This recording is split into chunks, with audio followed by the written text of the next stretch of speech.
So, talking about emotional intelligence, which is basically it's just about making good decisions when you're in a social situation or an emotionally charged situation. And what I want to focus on is why so often we don't make those good decisions, particularly at work. This is smart, capable people when everyone else around them can clearly see what the healthy thing is to do. They, for whatever reason, don't. Like you're in a meeting and you're talking to someone, right? You've probably been here and you're thinking to yourself, like, do you really need to be raising your voice right now? Or just let it go, right? Why are you harping on this? Or like, why didn't you just tell her you didn't want to do it? Or you are clearly you're just clearly not listening to anything anyone else has to say right now, right? And so the healthy thing here is presumably clear to everyone else, but they're not doing it. Why? And I'm going to start on kind of an unusual place on this, what are called psychological needs, which certainly we don't spend a lot of time thinking about, but they drive a striking amount of our behavior. So let me give you a few examples. And to do that, I'm going to be using a personality model called DiSC as I describe them.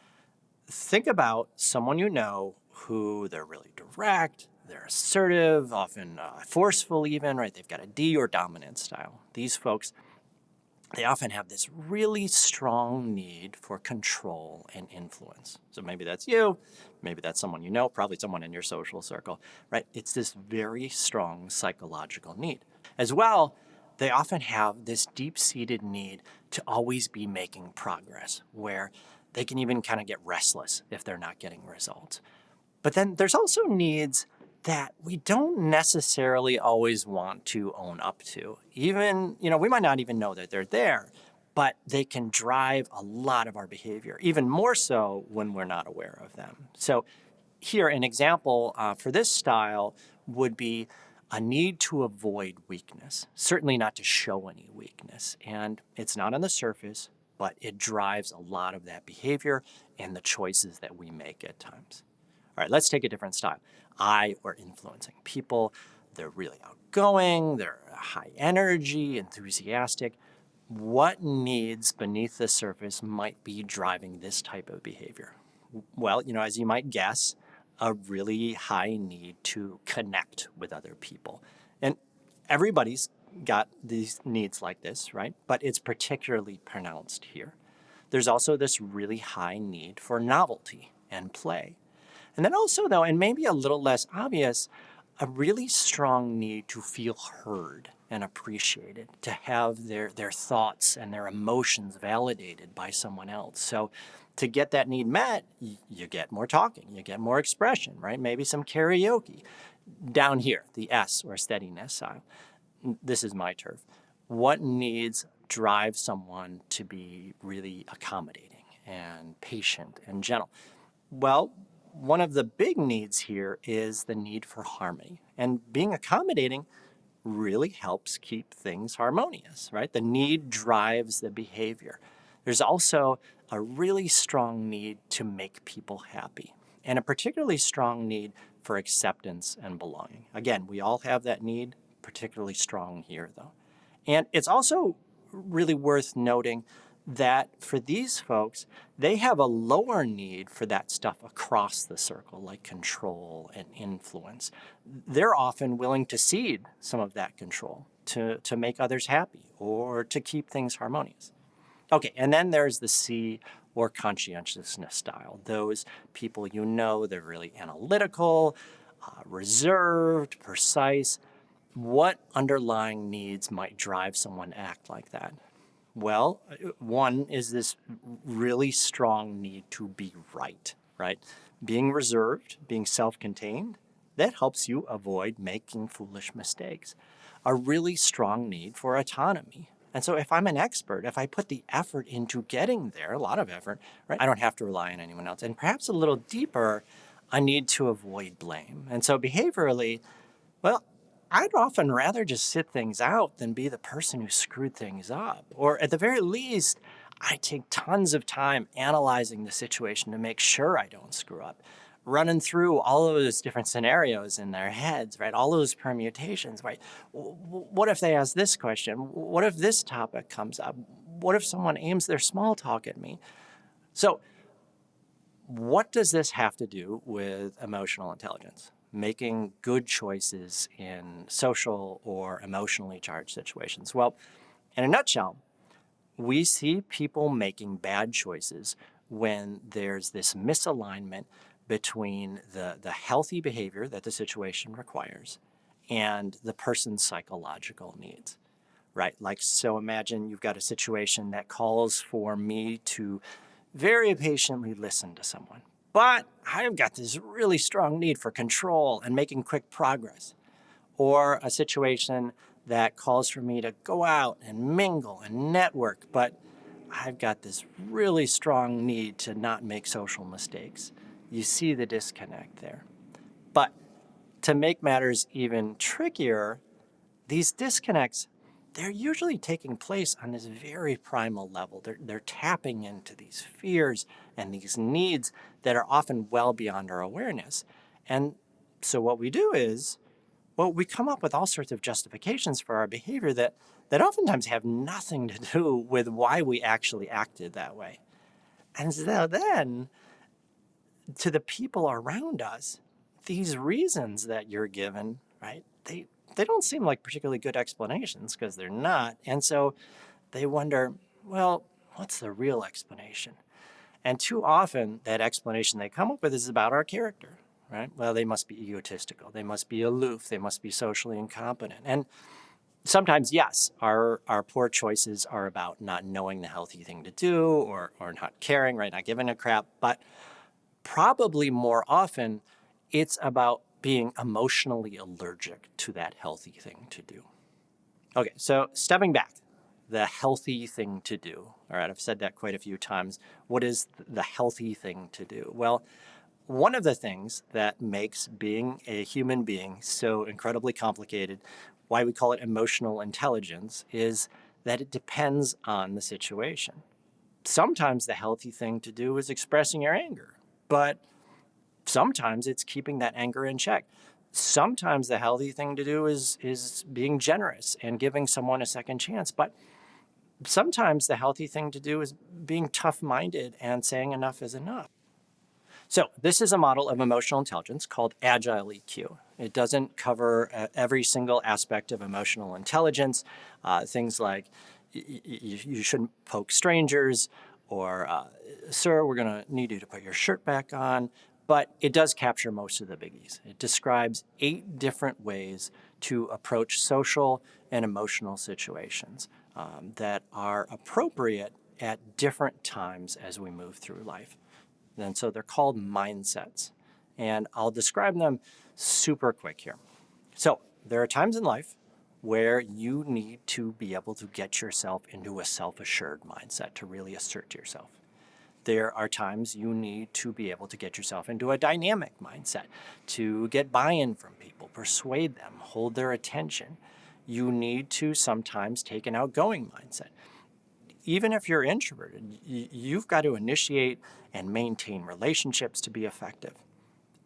Sometimes you need to think empathetically when people in your life need to be supported, when they need to feel seen, even at work, especially at work. You need sometimes to take on a receptive mindset. It's not always about me and my brilliant opinions. I have to truly listen. Then there are times where I need to show restraint, when things will get heated and every neuron in my body is telling me to act, or at least to roll my eyes so hard at someone that they do a 360, but I need to take on a composed mindset. Likewise, there are times where I need to step back and be objective, set aside my personal feelings on the topic, my personal relationships, and be really logical. And finally, there are times where I need to take on a resolute mindset, where we need to resist pressure, stand my ground, speak up about problems, even if it's going to make things uncomfortable or awkward, or you just know you're going to get one of those passive aggressive, like, no, that's fine. That's fine, right? I'm not mad, right? On a completely unrelated note, though, I think maybe it's time for you to stop using my Netflix password. But no, I'm not mad about this at all, right? And so we know examples are really helpful for this kind of thing. So let's zoom in on this last mindset, resolute. Why do people sometimes fail to act resolutely, even when it's clearly the right choice? Like, how many times have you seen someone not do this and you wanted to say to them, well, why didn't you just tell her no? Like, what were you thinking? Or, like, well, why didn't you speak up about these concerns earlier? Like, no one had any clue that you felt this way. Let me use myself as an example. All right, so this is where I fall on the DiSC model, squarely in the S region, accommodating, patient, right, the Hufflepuffs.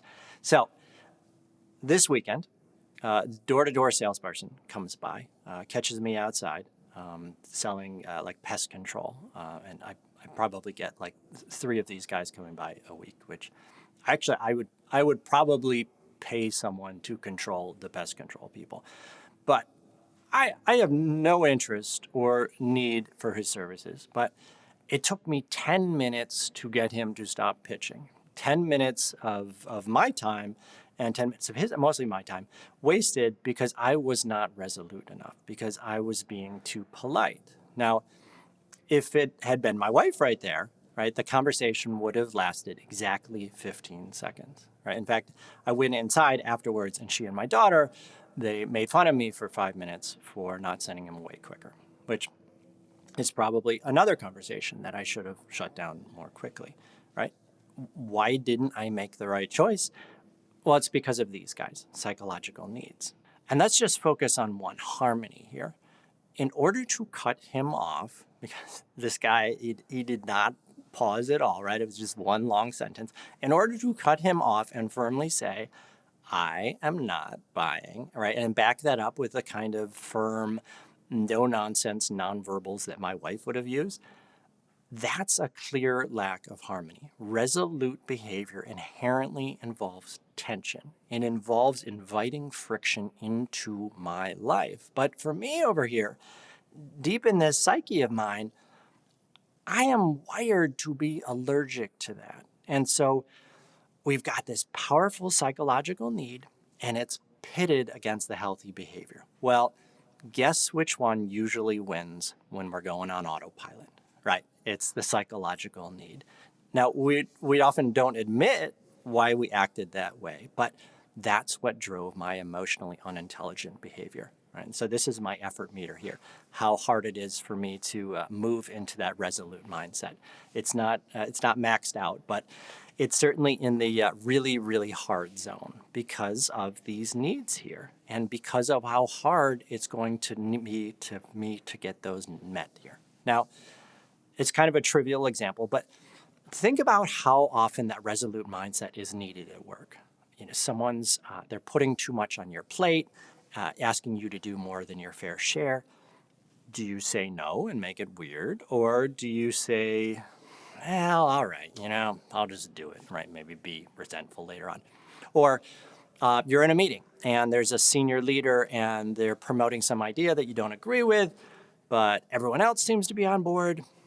Do you push back? And when that gets dismissed, do you push back again and then again? Or does someone like me obey that unconscious voice and say, hey man, why in the world would you deliberately invite tension into your world? Just get on the harmony path, bro, right? And that's the thing that makes being emotionally intelligent so difficult, is that the comfortable thing is sometimes the wrong thing, especially when it's subtle like this, when it's a judgment call. How much do I really disagree? Or, are they really putting too much on my plate? That rationalization machinery, it kicks in really quickly. We're built for that. And so most of the time, with all of these mindsets, when I avoid making the healthy choice, it's subtle. It doesn't devastate me. It doesn't devastate my relationship, but it adds up. And it adds up for the people around me. And I think that's a really useful way to think about maturity. Our willingness to do the difficult thing in the short term because it's the healthy thing in the long term. All right. So the point here is not for you to sympathize with me, although I will not turn that down. It is to illustrate why, for a particular person, it can be so very difficult to make the healthy choice in a given situation when to other people it's incredibly easy and obvious. And it's because of the role that those hidden needs play. So there's another video that I've done that you can check out on the actually really big question when it comes to emotional intelligence is, how do you help someone improve? How do you get someone like me to be really forthcoming with the problems that I'm seeing? Or how do you get that really passionate person to manage their tone? Or the really reserved person to actively reach out and make connections they need in the organization? So I'll talk through a study that we did with a little over 6,000 learners in different organizations on how we helped them do that. All right, so thank you so much for your time.